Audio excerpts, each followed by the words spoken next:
Uh, the week before 9/11 happened, I drove by the Pentagon.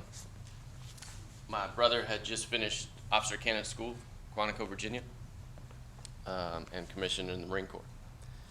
And when you go to OCS, similar to some of the stuff you have here, you go to basic training. You learn a lot about military history. They kind of shove it down your throat. And we're driving by the Pentagon. It's probably like September 4th or 5th. Drive by the Pentagon, and my brother said, nothing's ever happened in that building. It was the week before 9/11. My mom had bought a letter opener at the airport and got it through security. You ever seen it? It looks like, they're not sharp, but it looks like a knife. It was like this long. And TSA was like, what are you doing with this? And then let her on with it. The Saturday before, I actually went up to a University of Washington. Had some buddies who went to school up there, and they were playing Michigan. It was a big game. They're both ranked like top 10. And we couldn't get tickets, so me and my buddies actually found a way to sneak into the stadium. Right? And then this was Tuesday. I just started my first job, like first real job out of school. I graduated in June of 2001. I enjoyed one last summer, pretty much. And I started working, and I'm on the West Coast, and all this is happening on the East Coast, right? It's pretty early. And I get to work early, and I'm walking through the lobby of an apartment building. I was staying with a buddy. I didn't even have a place to live up there yet. And the president was talking. And I couldn't figure out why. It was like, I don't know, 7:30 in the morning on the West Coast, and the president was talking. I thought, well, that's odd. Maybe it's just a recording. And I get to work, and everything is unfolding. Bring this up today because this is history for you guys. When were you guys born? What year? 2000. Yeah. So, I mean, not anything you remember. And obviously a lot changed. I hope you've talked about it in school. I hope you learned about it from parents and friends and family and stuff like that. It was pretty alarming to go outside and look up and not a single plane was flying, right? Unless the military had scrambled, had some alert jets. So I'm sitting in a cubicle, my first real job, and I was a military brat growing up. Dad was in Air Force and Army. Knew the lifestyle, all that good stuff. Never thought I would serve. Never really had that calling or desire to serve. And sitting in a cubicle at 21 years old, I was like, well, this sucks, right? Just gone to Quantico, Virginia, see my brother graduate, all that good stuff. And I thought, well, I got to do something. So I looked at commissioning in the Marine Corps, wanted to be a pilot. And you have to get a certain, there's not a lot of guarantees in the military, as some of you already know, or some of you will find out. You have to get a certain score to get a guaranteed pilot slot. No guarantee of what you're flying, but at least after you commission, you go through basic school, then you go to pilot training. Well, if you don't get a certain score, you have to wait 6 months in between taking the test. It took me 3 times to get the score I needed. So in the meantime, I ended up enlisting in the Air Force, in my Air National Guard, right there near where I lived and worked. And I've stayed there ever since.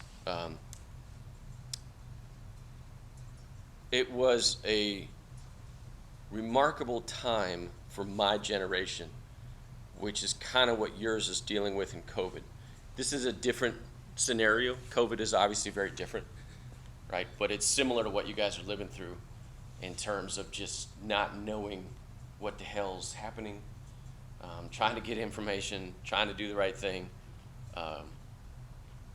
And next time it'll be something else, which is why I want to talk about this today, because next time it's your guys' turn. Something will happen down the road that it will be completely unexpected.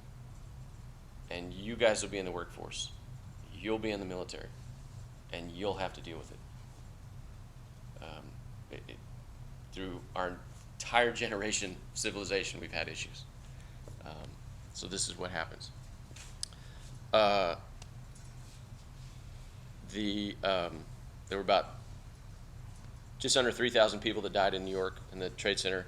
There were 343 firemen, 60 police officers. Around 200 or 300 people were killed in the Pentagon. I've been to the Pentagon Memorial.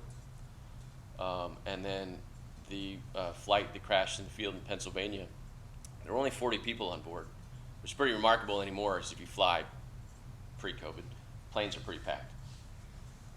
So they were on board that plane, and they were getting word of what was happening. Now, the iPhone was not even invented yet. BlackBerry, actually, super popular.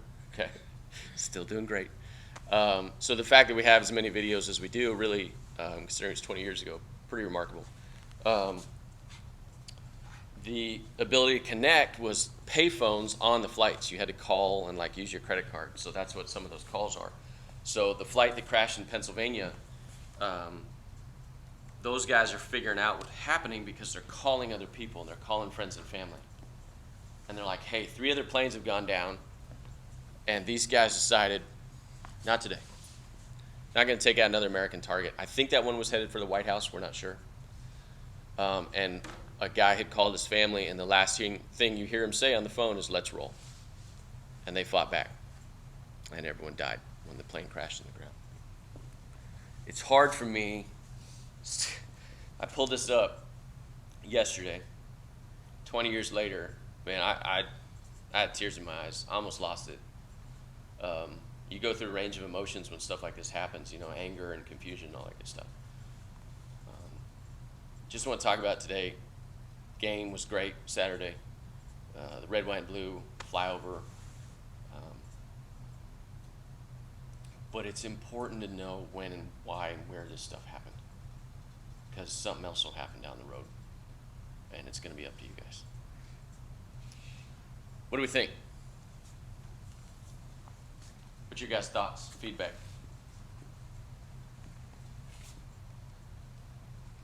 Questions?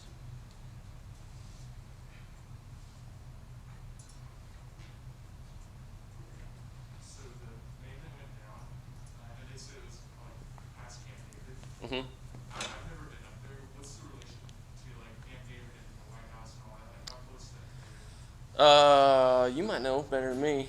Do you know how close Camp David is to the White House? I mean, it's a ways. It's a ways, but I think that's up in Pennsylvania. Right, yeah. Yeah, I mean, it's still a good distance, but if you take it from where the plane started, it was pretty close. It was yeah. They're kind of tracing that line. And maybe some of the stuff is still classified. A lot of it's not. They may have said where it was going, but all they knew is that planes were being used as weapons, and theirs was one of them. So they decided to fight back. Yes, sir. Why is there still some information classified? Security. Probably national security. In fact, I think the president just asked for a bunch of things to be released. They want to look at it again. This is, if you still have grandparents alive, by all means talk to them as much as you can. All mine are gone. And a couple of them served in World War II. And I remember when my grandmother was still alive, I asked her which was worse, Pearl Harbor or 9/11. She was very much, Pearl Harbor was this for them. Yeah. She said 9/11 was worse. Because at the time of World War II, there was always a growing sense we would enter the war at some point. We were holding off as long as we can. We'd been through the Depression. We were a long ways from Europe, We're the only country Hitler ever declared war on. It was only after the Japanese bombed. There was always a growing sense there'd be confrontation with us. When 9/11 happened, it was so unexpected. But similarly to Pearl Harbor and 9/11, the signs were there.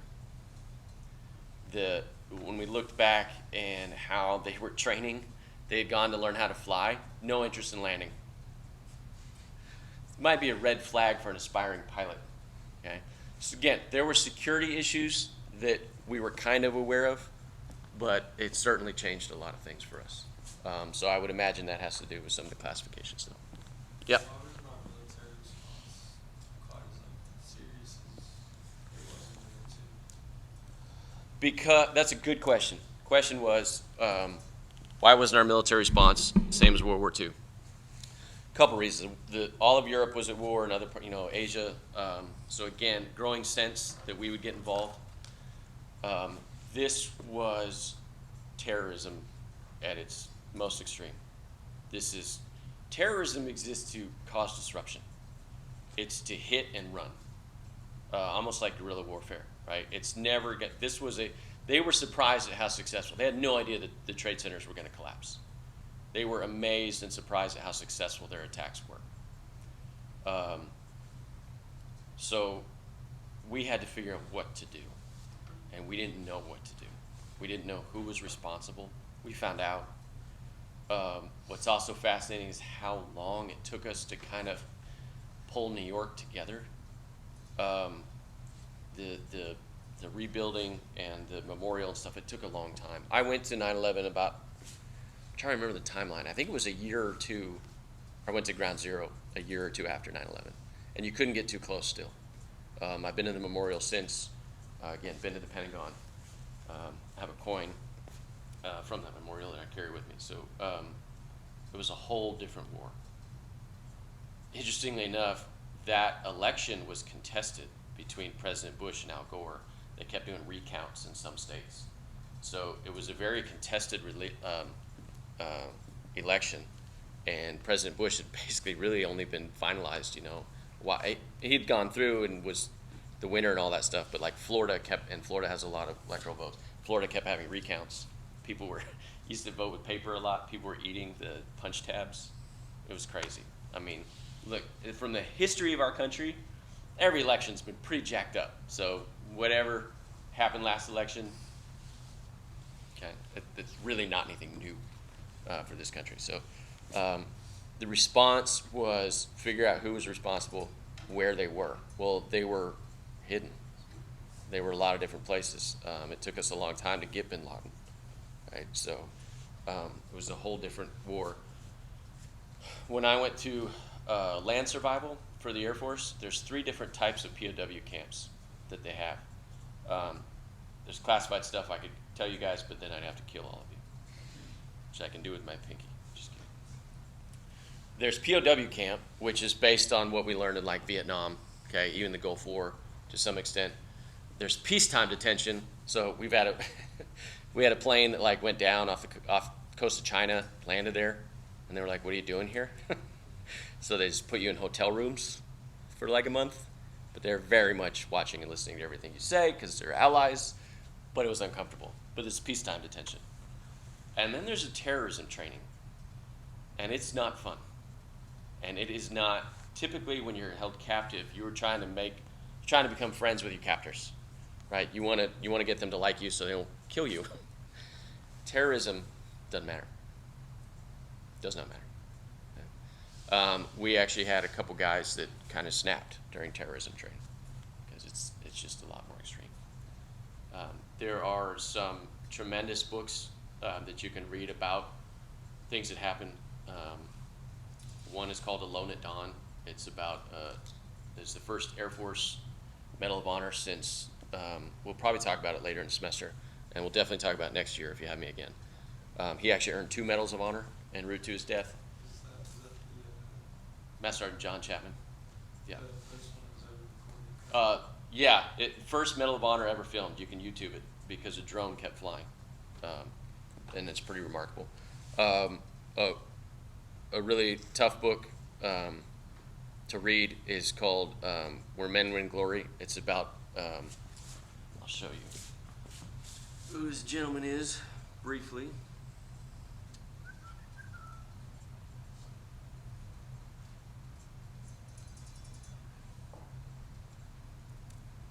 Okay, Pat Tillman was playing football in the NFL, and he was good, and he was making a lot of money. And when 9/11 happened, he joined the military, joined the Army, became a Ranger, him and his brother, and in the fight in Afghanistan, of course, he's commissioned, he was enlisted, and he's in and serving and all that good stuff, and he gets killed by friendly fire. And so it was kind of national mourning because he was like this national hero, this guy who gave up millions of dollars and gave up this prestigious career to go serve after 9/11. And it's pretty hard to read and get into and listen to the book and the stories because he was propaganda. He got killed by friendly fire, and they buried that fact for as long as they could. and they basically blamed it on one officer who really didn't have much to do it, which is pretty typical of the military. Kind of like we're talking before class, your football team gets banned from your high school because of one person. Pretty common in the military. They'll try to pin it to one person so we can so it's James's fault, we pin it on James, and then we push James aside. Unfortunately, that's the way things work sometimes. Not right, not fair. Wasn't necessarily James's fault, but that's what happens. So there was stuff like this going on, but Where Men Win Glory is a book where you can read all about it, and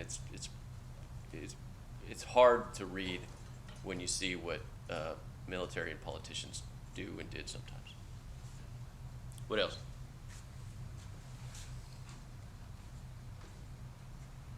Why did we stay so much longer after getting the long?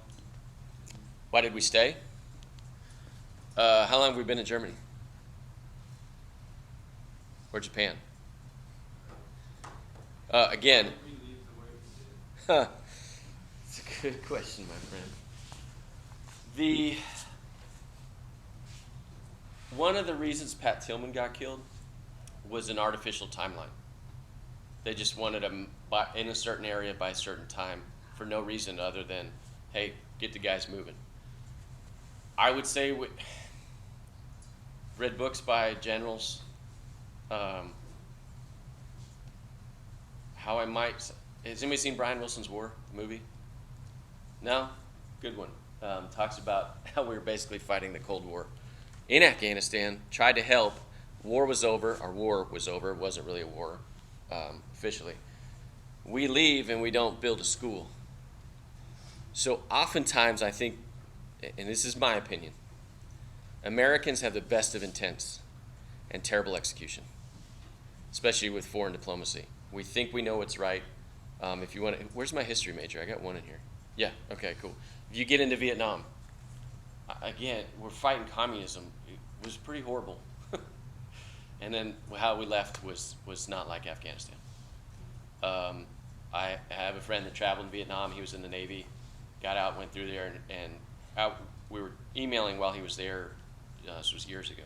And that was kind of the conclusion that we came to, is we mean well, just our execution's not always there.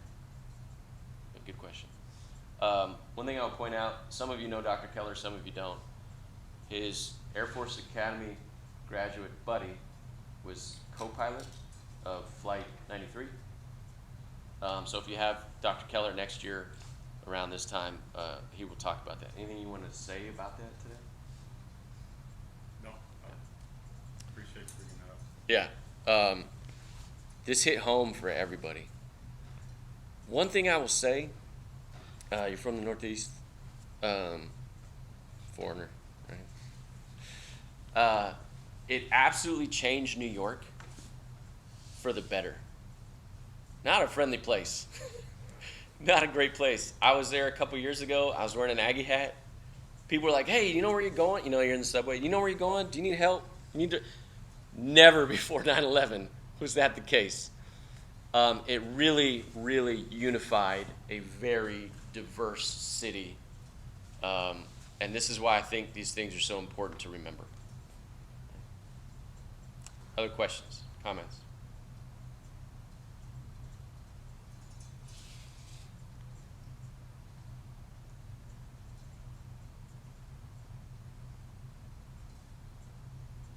Sure. Have you ever gotten deployed? I got deployed to Conroe last year. Dangerous place. It's, sometimes, just for COVID. So I'm guard, and one of the guard is more Homeland Security. And the 3 times our rotations was up were election years, and nobody moves assets. So no, not overseas. No. The last time I was 2011. Oh, it's been a while. Yeah. Yeah. My brother got sent to Afghanistan. Yes, sir. Do you believe that we'll see like resurgence in terrorist attacks in the United States? Oh man, that's a good question. I don't know. I don't know. I will tell you this. One of the things that's important to keep in mind, and it's hard to do this if you're watching the news, if you're on your phone, if you're looking at social media. Every year in our world, has gotten better. Kendall, you good? Stand up if you need to. Every year has gotten more peaceful. Life expectancy has gotten longer. Right? We have less wars and violence now than ever before, and that's hard to keep in mind sometimes. Right? Even natural disasters. If a forest fire started in California 100 years ago, could they put it out? No. It just burned halfway across the country. Right? So when you look at things, even COVID, okay, when you look at things like disease and stuff, we battle back so much faster than ever before. When the Great Depression hit, the stock market crash in the 30s were awful. We had a similar crash in the 80s with the market and bounced back so much faster. 2008, 2009 might have impacted some of your families. The economy tanks.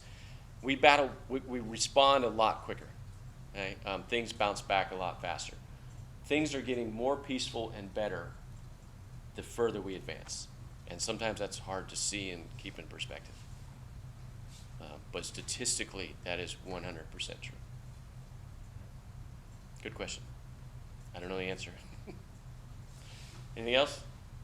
So, since we were never around to Yeah. see like pre-TSA airports, how different was it? Like how different did security get? So my dad's a pilot. Okay, he's a retired pilot. So flying out of the same airport all the time, you ever see like spy movies and they watch, or even movies where they just watch people and you see habits? People do the same thing. When he'd go through the metal detector, he knew which ones would go off and which ones wouldn't, just from flying through the airport so often. So it's like, well, I always got in this line because it won't go off, but I go to the other two, my belt or whatever will set it off.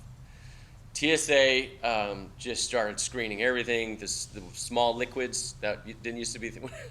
As a little kid, I had all these toys stuffed in my backpack, and I bought a squirt gun. Like it looked like a 9mm, okay, but it wasn't even orange. Like it was black and brown. It looked like a pistol, and I'm like 9. I think I was flying out of Texas actually, and I'm like 9, and I just nothing but toys, right? My backpack, and I'm trying to tell my parents, I'm like, hey, I have a squirt gun in my backpack, and they're like, just go, You ever see people with a lot of kids at TSA? Just like offer to help, or say a prayer, or call your parents and thank them. Okay, it's horrible traveling with small children. Okay? So I'm like, hey, I've got a pit. My dad's a pilot. I traveled enough. I was like, this isn't good, right? And we go through security, pre 9/11, way before 9/11, and it stops everything because on the X-ray it looks like there's a freaking pistol in my Mickey Mouse backpack, and they unzip it. They had to check it. It's like toys, right? Football, He-Man, G.I. Joe, whatever it had, and they pull out this 9mm squirt gun. Okay, and I'm like, yeah, it's mine. It's mine. My parents are like, oh my God. I'm like, tried to tell you, didn't listen. Security changed. The smaller airports in particular are far more strict. They still test people. There's been flight attendants who resign on the spot because they'll put a butcher knife in their bag and see if they can get it on the plane.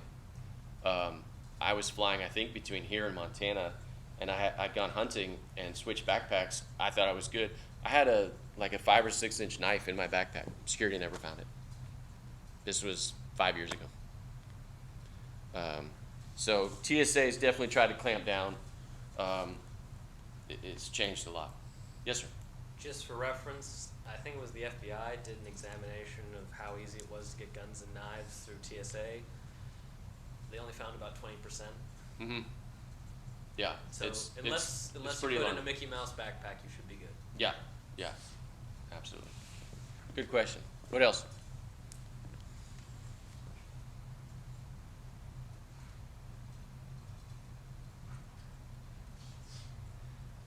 Yes, silver taps tonight.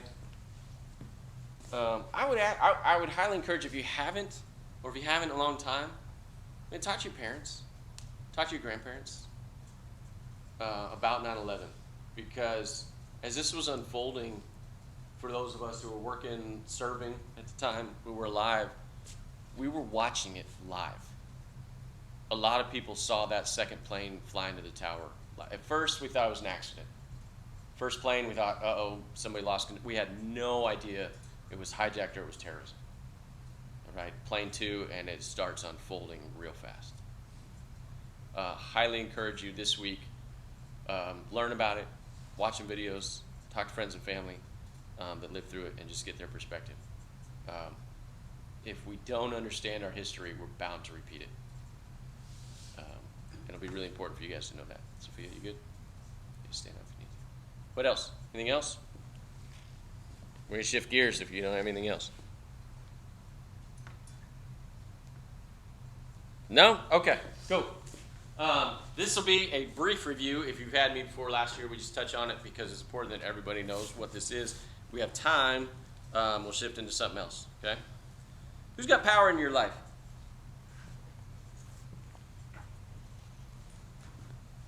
Who has power?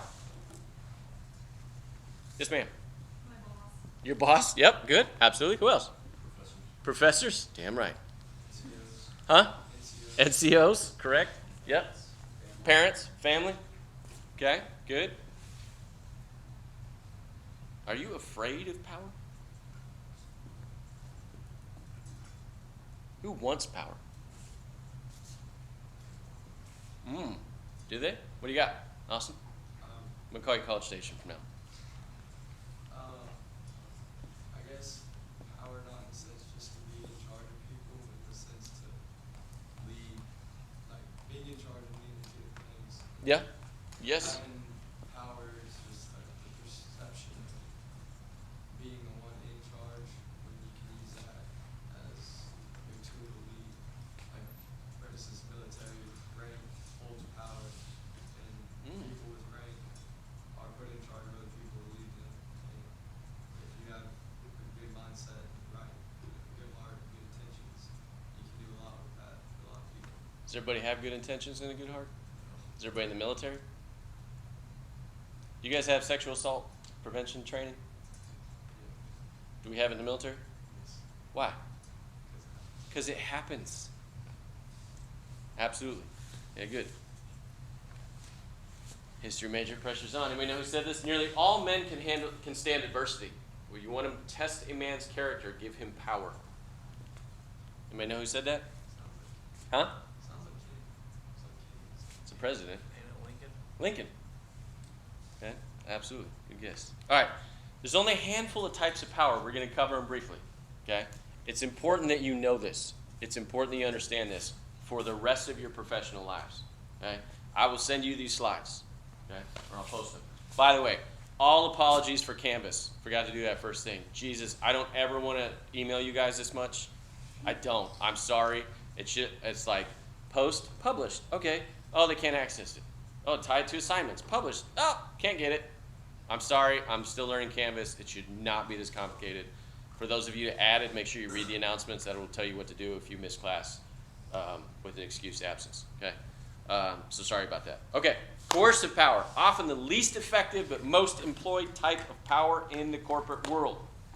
Coercive power is forcing someone to do something against their will or setting up consequences to employee actions. Coercive leaders rely on threats, bullying, or else language to motivate those that are beneath them. Type of behavior often leads to fear, dissension, and resentment. Where do you, cadets, see coercive power? Huh? Heads? Yep. Cool. And? The CTOs. CTOs? Yep. And? Every single day in everything you do. We touched on Jocko Willink, I think, last week, Navy SEAL. Okay? He will tell you, not just Dr. Payne, he will tell you, least effective type of power there is. Least effective. Okay? Reward power. By the way, never make a PowerPoint slide like this. They're not supposed to have this many words. This is just for me, so I can remember things and not lead you astray. Okay? Another widely used method in business today. The results of reward power are mixed and therefore second weakest. Concept to do this and get that. If you do this, you'll receive something in return. Now, it's useful as long as the reward is perceived as having value. Okay, so if I give you something good, you have to like it. But most employees begin to experience frustration when the reward doesn't grow larger. Other times it gets taken for granted. Okay, if we let you bag in one day, you want to do it every day, right? Taylor's like, hell yeah, I do. Okay? But some of you are like, God, just, can we have something else besides bag in? Or is that all you want? That's all you want?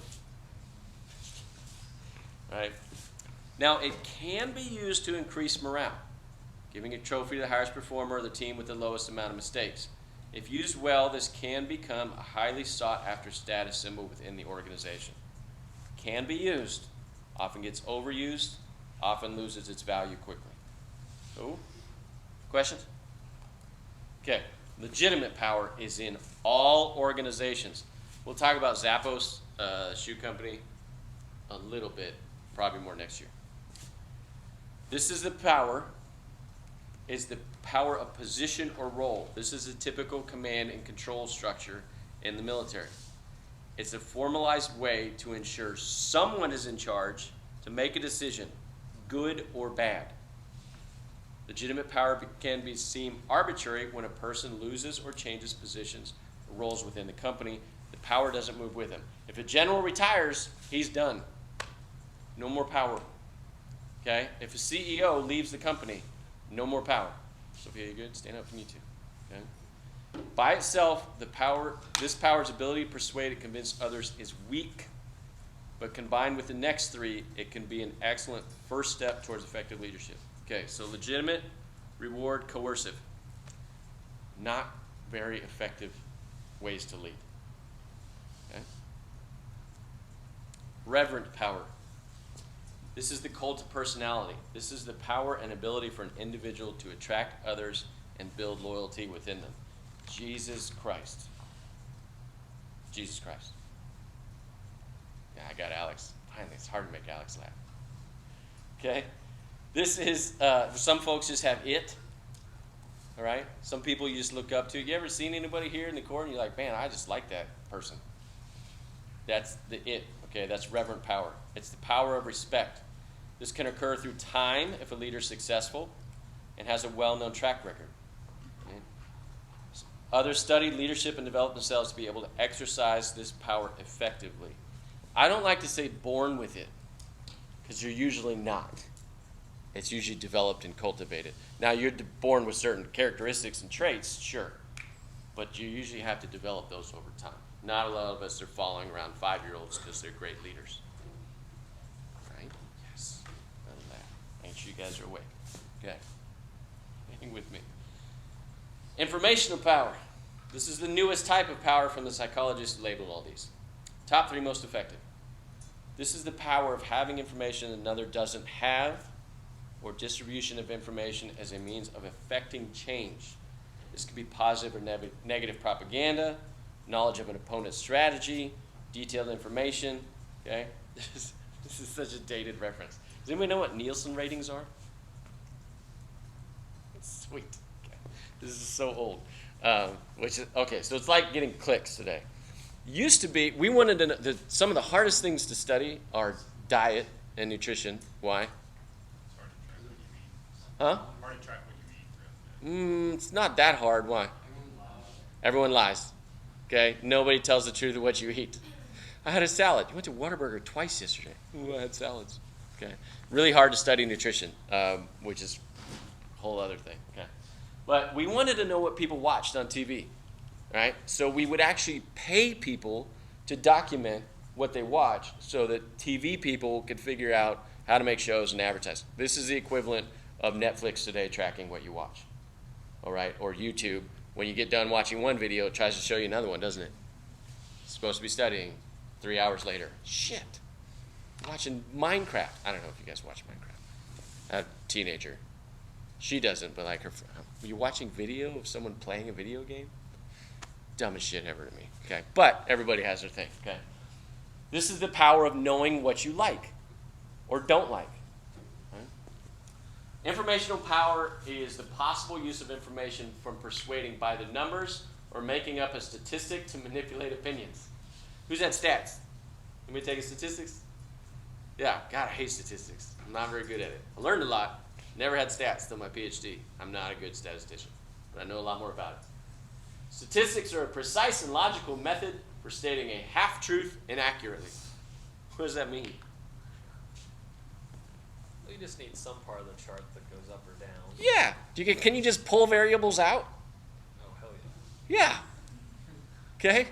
Haynes King, great quarterback. He had 2 interceptions. But just pull that stat out. Played like freshmen. They look pretty good. We're going to beat Alabama? They're so good. Okay. Informational power can be used to measure and improve tasks, processes, and strategies. Right?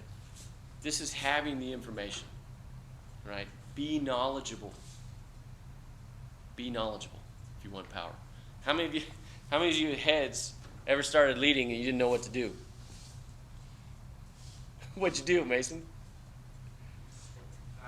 Just kind of reverted back to what was done in Yep.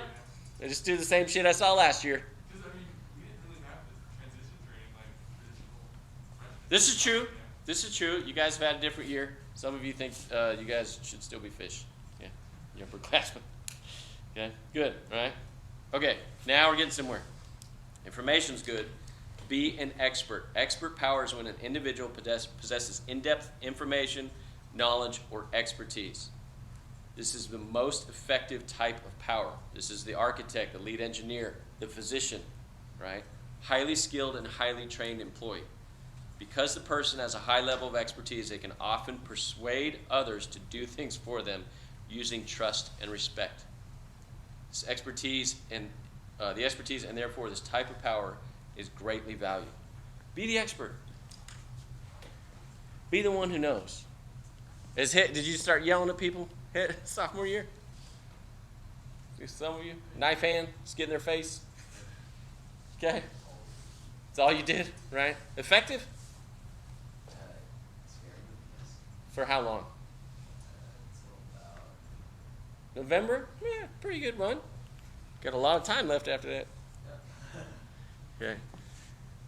Be the expert. This is who we tend to look up to the most, right? This is who we tend to follow. Okay? A little lecture heavy, sorry. Bad leaders use what type of power? What else? Reward? Yep. Sometimes legitimate. Okay? Good. What do good leaders use?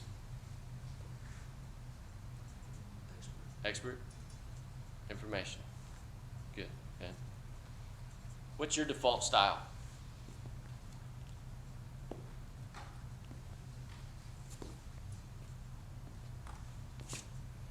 What do you use?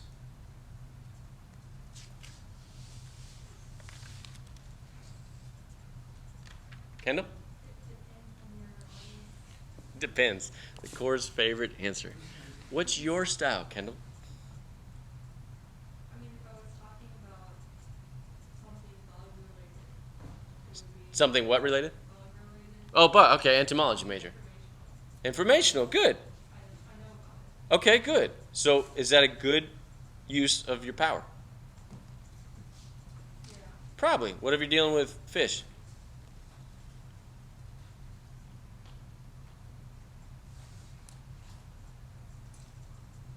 In a way, it's upperclassmen because of expert power.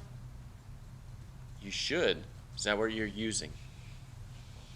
Stone says no. Why not? Alicia, what's funny? What? Tell me. It's real boring if I talk all the time. What? What's funny? I still use coercive. Coercive? Somewhat.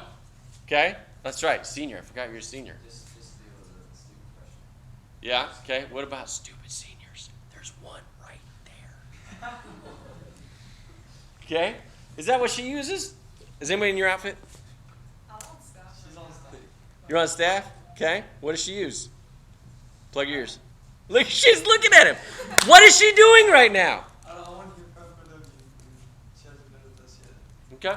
so I haven't seen He was gone the entire last year. Okay. All right. Staff loves coercive power. Huh? Staff. That's all they know how to use. That's all I They have. own. They love their ram cannon. No, they love the war also. And it's the same thing. It's the same thing with the CTOs. They're going to yell at you for yelling at freshmen because yelling is not effective. Right. They're going to say that to you, even though they went through an entire military career or whatever military career they went through. Just getting yelled at and it's probably effective because it's very For a while, You know, it's not effective. it's not even most effective, but like It's the least effective. there's a place for it. And For how long, though? And where's the I'm about to place? use the Core's favorite answer. It depends. Where's the place it belongs? It belongs in training time. It belongs when you're. How long how do you have training time? 4 years? You gonna yell at somebody for 4? You gonna keep coming back for 4 years? If we just tell me. I like being a gray belt, but I don't know. I think like I'm already like hammering. No, I think like if you can flip it on and off. Like sometimes I'm kind of chill with the fish, and then sometimes I'll just like turn it on. And Sure. brand them, Okay. And they respond to that. It's also September. Right. How long did you respond to it? It's all brass. It's usually brass. You kind of take a break for a little while, and then when Which is when, back, typically? you come back and you kind of expect them to be chill with you. November? Okay. And then they turn up the heat again. And then yeah, you're kind of back. Where else, what other profession in the world is that effective? Or used? Huh? Prison guard. Kitchens. Kitchens? Okay. Is it effective in kitchens? Absolutely. For how long? You ever met Gordon Ramsay? Gordon Ramsay has been doing his thing for years. Not all the time. When he shows his daughter how to cook, does he yell and scream in her face and call her an idiot sandwich? She's also feels like knives. She's older now. But is it always effective? Do you want to work for Gordon Ramsay if you're a chef? Why not? Because he's an asshole. Right? Okay? So yeah, I want to learn a little bit. By the way, he tried to make brisket. He is an expert. I will give you that. But is it effective to just yell at you all the time? Is that going to make you a better chef? He tried to make brisket in the oven and said he injected smoke into it with the seasoning. I call bullshit. Expert my ass. Okay, you can't cook brisket in the oven. You can. It's just not as good. Okay. All right. It's not always going to be effective, is it? No. Maybe at first. All right. It is going to wear out. It's not going to be effective. And it does happen in the workforce. It doesn't mean it's a good use of leadership. It's not effective. Usually it just pisses you off. Or you shut down. Or you stop listening. Or you quit and leave. We got work to do. We'll pick up next week. Again, if